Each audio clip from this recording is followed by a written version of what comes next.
Salama daholo. Vidéo ray mila fotsiny nataoko a na 2 minitra. Ino fa ilazana ny vaovao a. Fantatro fa nisy le fitsarana zay noatrehana sy fanesoa fitoriana napetraky ny fitondram-panjakana sy indrindrindra le izy anarany tsisy saina iny lala sinoro ny fahalalantsika azy. De androany ny didim-pitsarana no nivoaka de afaka madiodio zay a tsy misy arakaraka.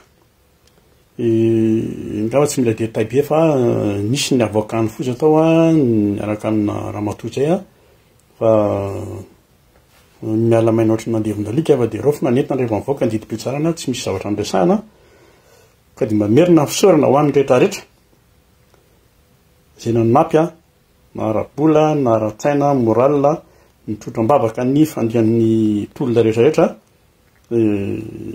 mamerina fisaorana zay rehetrarehetra ho an'ny rehetrarehetra zany de tsy tapitra ny edako kory fa mitohy a de tsy maintsy mivoaka mandresitsika. Salut daholo.